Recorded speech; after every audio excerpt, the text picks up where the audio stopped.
విషయాన్ని మీతో షేర్ చేసుకోబోతున్నాను. మీకు ఎప్పుడైనా అనిపిస్తుందా, నేను ఎవరికి ఎలాంటి ద్రోహం చేయలేదు, జీవితంలో ఎవరికి అన్యాయం చేయలేదు, అయినా నాకే ఎందుకు ఈ కష్టాలు? అబద్ధాలు ఆడేవాడు, మోసాలు చేసేవాడు బయట దర్జాగా బతికేస్తున్నాడు, చీమకు కూడా హాని తలపెట్టని నాకేమో అడుగడుగున కష్టాలు ఎదురవుతున్నాయి. అసలు దేవుడు అనేవాడు ఉన్నాడా? ఉంటే వాడికి న్యాయం ఉందా? ఇలాంటి డౌట్స్ అన్ని వస్తున్నాయా? అయితే వీడియో అయిపోయే లోపు మీకు ఆ డౌట్స్ అన్ని తీరిపోవచ్చు. కష్టం పట్ల మీ పర్స్పెక్టివ్ మారిపోవచ్చు. మీకు వచ్చిన కష్టాలు అసలు కష్టంగా అనిపించకపోవచ్చు. ప్రపంచాన్ని మీరు చూసే యాంగిల్ మారిపోవచ్చు. రెడీయా? ఈ ప్రశ్న మీ ఒక్కళ్ళది కాదు, పాస్ట్ లో చాలా మందికి వచ్చింది. యుగ యుగాలుగా ధర్మం కోసం, న్యాయం కోసం బతికిన ప్రతి గుండెలో రగిలే ప్రశ్న. ఆఖరికి దేవుడికి అత్యంత ఇష్టమైన వాడు, కురువంశ పితామహుడు అయిన భీష్ముడు కూడా సరిగ్గా ఇలాంటి డౌటే వచ్చింది. ఒక్కసారి కురుక్షేత్ర రణభూమికి వెళ్ళొద్దు. కురుక్షేత్ర రణభూమి, భీష్ముడు అంపశయ్య మీద ఉన్నాడు. ఆయన పడుతున్న నరకం మామూలుది కాదు. శరీరం నిండా బాణాలు, రక్తం కారుతున్న గాయాలు, కదిలితే ప్రాణం పోయేంత పరిస్థితి.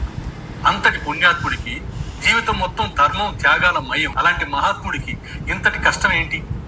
అఫ్ కోర్స్ ఆయన కావాలనుకున్నప్పుడు చావు వస్తుంది, కానీ పుణ్యకాలం కోసం వెయిట్ చేస్తున్నారు. కానీ ఈ లోపు శరీరానికి ఎందుకు అంత కష్టం? దీని వెనుకున్న కర్మరహస్యం మన ఊహకు కూడా అందదు. దేవుడి లెక్క ఎక్కడా ఎప్పుడు తప్పదు. ఈ చిన్న సంఘటన వింటే మన కష్టాల పట్ల మనకున్న భయం, దేవుడి మీద ఉన్న కోపం రెండూ పోతాయి. కురుక్షేత్ర యుద్ధం ముగిసింది. రణరంగం అంతా నిశ్శబ్దం. గద్దలు, రాబందులు శవాల్ని పీక్కు తింటున్నాయి. ఆ శవాల మధ్యలో అంపశయ్య మీద, బెడ్ ఆఫ్ యారోస్ మీద భీష్ముడు పడుకొని ఉన్నాడు. ఒక్కసారి ఊహించండి ఆ పరిస్థితి ఎంత దారుణంగా ఉంటుందో. వందలాది బాణాలు శరీరానికి ఒకవైపు నుంచి రెండో వైపుకు దూసుకొచ్చాయి. అదే బాణాల మీద పడుకున్న ఆ వృద్ధుడి పరిస్థితి ఎంత దయనీయంగా ఉంటుంది. ప్రతి ఊపిరి ఒక యుద్ధంలా ఉంది, ప్రతి క్షణం ఒక నరకంలా ఉంది. అలాంటి సిచ్యువేషన్ లో అప్పుడు అక్కడికి జగన్నాటక సూత్రధారి శ్రీకృష్ణుడు వచ్చాడు. శ్రీకృష్ణుడిని చూడగానే భీష్ముడి కళ్ళల్లో నుంచి నీళ్లు ఉబికొచ్చాయి. గొంతు పెగుల్చుకుని అడిగాడు, కృష్ణ, వాసుదేవ, నేను ఇప్పుడు అంపశయ్య మీద పడుకొని ఉన్నాను, నరకం చూస్తున్నాను. అయినా నా యోగ దృష్టితో గతానికి వెళ్ళి చూసుకున్నాను. ఒకటి కాదు, రెండు కాదు, 100 జన్మలు వెనక్కి చూసుకున్నాను. నేను ఎక్కడ ఎవరికి ఏ హాని తలపెట్టలేదు, ఎవ్వరికి అన్యాయం చేయలేదు, ఎవ్వరికి ద్రోహం చేయలేదు, ధర్మాన్ని తప్పలేదు. అయినా నాకు ఈ నరకం ఏంటి? మంచిగా ఉండటమే నా తప్ప అని ఆవేదనతో ప్రశ్నించాడు. భీష్ముడి ఆవేదన విన్నాక కృష్ణుడు చెవిలో నవ్వాడు. ఆ నవ్వులో ఎంతో అర్థం దాగి ఉంది. తాత, నువ్వు నీ దివ్య దృష్టితో 100 జన్మల వెనక్కి చూసావు, కానీ కర్మ అనేది నువ్వు చూసిన దగ్గర ఆగిపోదు తాత.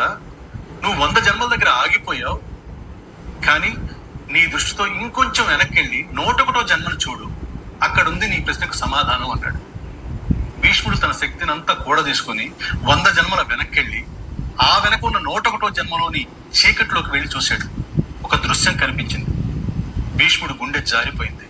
ఏం జరిగింది ఆ 101వ జన్మలో? ఆ జన్మలో భీష్ముడు యువరాజు. అధికారం, అహంకారం, యవ్వనం.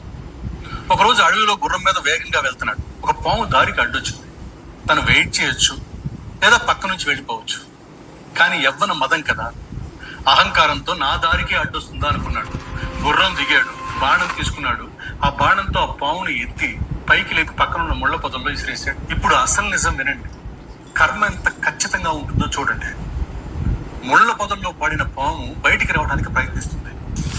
తల ఎత్తితే పైనున్న ముళ్ళు గుచ్చుకుంటుంది, తల దించితే కిందన్న ముళ్ళు గుచ్చుకుంటుంది. అది బయటికి రాలేక, ఊపిరాడక తన శరీరాన్ని తనే చూసుకుంటూ నరకం అనుభవించింది. ఇప్పుడు ఒకసారి కురుక్షేత్రం దగ్గరికి రండి. బాణాల మీద పడుకున్నాడు భీష్ముడు, అంపశయ్య మీద ఉన్నాడు. తల ఎత్తుదామంటే మెళ్ళలో బాణం ఉంది, వెత్తలేడు. పక్కకు తిరుగుదామంటే భుజంలో బాణం ఉంది, తిరగలేడు. ఆ రోజు పాము ఎలా అయితే నరకం చూసిందో కరెక్ట్ గా ఈ కురువృద్ధుడు అదే పొజిషన్ లో నరకం చూస్తున్నాడు. ఇప్పుడు చూడండి, కర్మ రిఫ్లెక్షన్. నువ్వు ప్రకృతికి ఏమిస్తావో ప్రకృతి నీకు అదే ఇస్తుంది. పువ్వు ఇస్తే పువ్వు, ముళ్ళు ఇస్తే ముళ్ళు, తేడా 1 ఇంచు కూడా ఉండదు. భీష్ముడికి ఇప్పుడు అర్థమైంది. కానీ మనందరికి వచ్చే డౌటే భీష్ముడికి కూడా వచ్చింది. కృష్ణ, నేను పాపం చేసింది 100 జన్మల క్రితం 101వ జన్మలో. మరి ఇప్పుడు దాకా ఆ పాపం ఏం చేసింది? ఎందుకు 100 జన్మలు వెయిట్ చేసింది? దేవుడు నిద్రపోయాడా అని అడిగాడు. ఇది చాలా ముఖ్యమైన పాయింట్.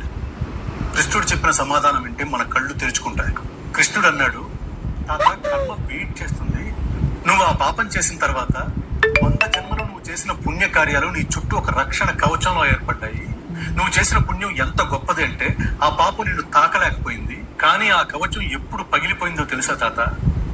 ఆ రోజు నిండు సభలో దుశ్శాసనుడు ద్రౌపదిని చుట్టుపట్టుకుని ఈడ్చుకుని వచ్చినప్పుడు ఆమె దీనంగా నీ వైపు చూస్తూ ఏడుస్తూ తాత నన్ను కాపాడండి అని చేతులు చాచి అడిగింది.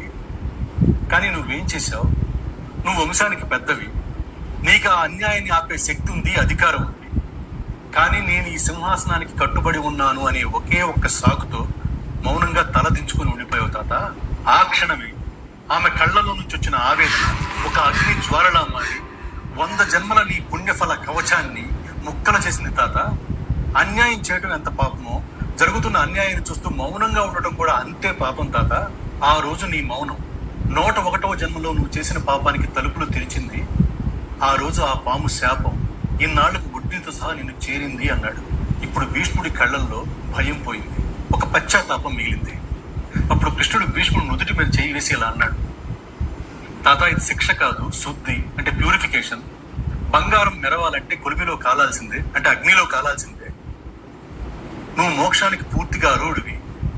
నీ ఆత్మని అంటుకున్న కర్మనే మరకను తొడవటానికి ఈ వేదన అని చెప్పాడు. ఈ రోజుతో నీ లెక్క సరిపోయింది. నీ శరీరం రక్తం కారుతూ ఉండొచ్చు, కానీ నీ ఆత్మ వైట్ పేపర్లా మెరిసిపోతుంది. ఇంకా ప్రశాంతంగా వెళ్ళు తాత అన్నాడు. ఆ స్పర్శ తగలగానే భీష్ముడి కళ్ళల్లో భయం పోయింది. నరకం అనుభవిస్తున్న ఆ మనిషి చిన్నపిల్లాడిలా ప్రశాంతంగా నవ్వాడు. కృష్ణ, నా భారాన్ని మొత్తం దించేశావు అని కళ్ళు మూశాడు. ఈ కథ విన్నాక మీకు ఇంకొన్ని డౌట్స్ రావచ్చు. సరే, భీష్ముడు అంటే 101వ జన్మలో యువరాజు, యమన మదంతో ఉన్నాడు, ఆ పాముని ఇసిరి అవతల పారేశాడు, తెలిసే తప్పు చేశాడు, తనకి శిక్ష అనుభవించాడు. కానీ మన జీవితంలో మనం చాలా సార్లు తెలియక చాలా తప్పులు చేస్తుంటాం. అవి తప్పులని కూడా తెలియదు, వాటికి కూడా శిక్ష అనుభవించాల్సిందేనా? సరిగ్గా ఈ ప్రశ్నకు సమాధానంగా ఒక చిన్న కథ చెప్తాను. కర్మ సిద్ధాంతం ఎంత సూక్ష్మంగా పనిచేస్తుందో, మనం తెలియక చేసిన తప్పులు కూడా ప్రకృతి ఎలా రియాక్ట్ అవుతుందో ఈ మాండవ్య మహర్షి కథ వింటే మీకు ఫుల్ క్లారిటీ వచ్చేస్తుంది. ఈ మహర్షి జీవితంలో ఒక సంఘటన జరిగింది. మాండవ్యుడు ఒక గొప్ప ఋషి, ఎప్పుడు మౌనంగా తపస్సు చేసుకునేవాడు, చీమకు కూడా హాని తలపెట్టినవాడు కాదు. ఒకరోజు దొంగలు రాజుగారి సొమ్మును దొంగిలించి ఈయన ఆశ్రమంలో దాచిపెట్టి పారిపోయారు. రాజభటులు వచ్చి మౌనంగా కూర్చున్న ఋషిని దొంగని పట్టుకున్నారు, రాజుగారి దగ్గరికి తీసుకెళ్లారు. రాజుగారు విచారణ కూడా చేయకుండా వీడిని సోలానికి ఎక్కించండి అని చెప్పారు. రాజభటులు ఆ ఋషిని తీసుకెళ్లి సోలం మీద కూర్చోబెట్టారు. ఆ ఇనుము ఆయన శరీరాన్ని చీల్చుకుని పోయింది, రక్తం ఏరుడై పారింది. కానీ ఆయన తన తపశ్శక్తితో ప్రాణాన్ని నిలబెట్టుకున్నాడు. కానీ నరకం చూశాడు. కొన్నాళ్ళ తర్వాత మాండవ్య మహర్షి మరణించాడు, యమలోకానికి వెళ్ళాడు. అక్కడ యమధర్మరాజును చూడగానే ఆయన కోపం కట్టలు తెచ్చుకుంది. యమధర్మరాజా, నేను పుట్టినప్పటి నుంచి ఏ పాపం చేయలేదు, మౌనంగా తపస్సు చేసుకున్నాను, చీమకు కూడా హాని చేయలేదు, దొంగిలించిన దొంగలేమో హ్యాపీగా పారిపోయారు, నేను మాత్రం నరకం అనుభవించాను, పైగా ఇప్పుడు యమలోకానికి వచ్చాను. ఏంటి న్యాయం? మంచివాడకైనా ఈ కష్టాలు అని నిలదీశాడు. అప్పుడు యమధర్మరాజు చేతులు జోడించి ఒక కఠినమైన నిజాన్ని బయటపెట్టాడు. మహర్షి, శాంతించండి. మీరు ఈ జన్మలో ఈ వయసులో ఏ పాపం చేయలేదు, కానీ కర్మ అనేది మీరు చూసిన దగ్గర ఆగిపోదు. ఒక్కసారి మీరు మీ బాల్యాన్ని గుర్తుకు తెచ్చుకోండి. మీరు 5 ఏళ్ల వయసు ఉన్నప్పుడు ఏం చేశారో గుర్తుందా? మీరు ఆడుకుంటూ ఒక తేనెటీగను పట్టుకొని గడ్డి పోచుతో దాని వెనక గుచ్చారు. అది విలవెల్లాడుతుంటే మీరు దాన్ని చూసి నవ్వుకున్నారు. ఆ చిన్న ప్రాణికి గడ్డి పూత సోలం లాంటిది స్వామి. కర్మ సిద్ధాంతం ప్రకారం మీరు అప్పుడు చేసిన పాపం పెరిగి పెద్దదై వడ్డీతో సహా మీకు ఇనప సోలమై గుచ్చుకుని స్వామి అని చెప్పాడు. ఇప్పుడు విషయానికి వద్దాం. భీష్ముడికి 100 జన్మలు పట్టింది, మాండవ్య మహర్షికి 50 సంవత్సరాలు పట్టింది. కానీ కర్మ అనేది తిరిగి రావడం పక్క. దీన్ని బట్టి మనం అర్థం చేసుకోవాల్సింది ఏంటి?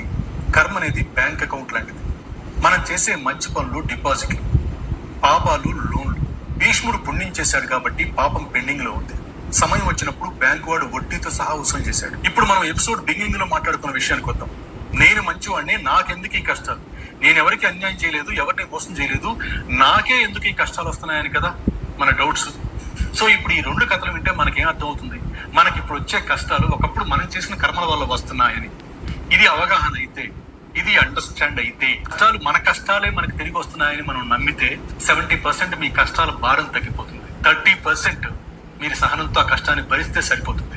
బట్ట కంటుకున్న మురికి పోవాలంటే దాన్ని ఉతకాలి, పెండాలి, బండకేసి బాదాలి. ఆ దెబ్బలు బట్టను చెంచడానికి కాదు, దాన్ని శుభ్రపరచడానికి. కష్టాలు కూడా అంతే. ఈ రోజు మీకు కష్టాలు వస్తున్నాయంటే దేవుడు మీకు శిక్షిస్తున్నాడని అర్థం కాదు.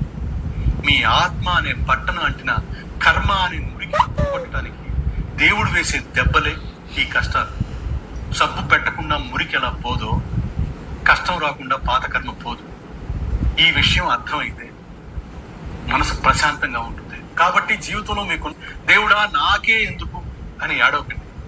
మీ పాత అప్పు క్లియర్ అయిపోతున్నందుకు, మిమ్మల్ని శుభ్రం చేస్తున్నందుకు థ్యాంక్స్ చెప్పండి. మీ కర్మను స్వీకరించండి. కష్టాన్ని చూసి పారిపోతే మిమ్మల్ని జన్మ జన్మలకి అది తరుగుతూ ఉంటుంది. అదే ఎదురు తిరిగి యాక్సెప్ట్ చేస్తే అది కరిగిపోతుంది. ఈ వీడియోలో చెప్పిన కర్మ సిద్ధాంతం మీకు నచ్చితే, ధైర్యాన్ని ఇస్తే కమెంట్స్ లో జై శ్రీకృష్ణ అని టైప్ చేయండి.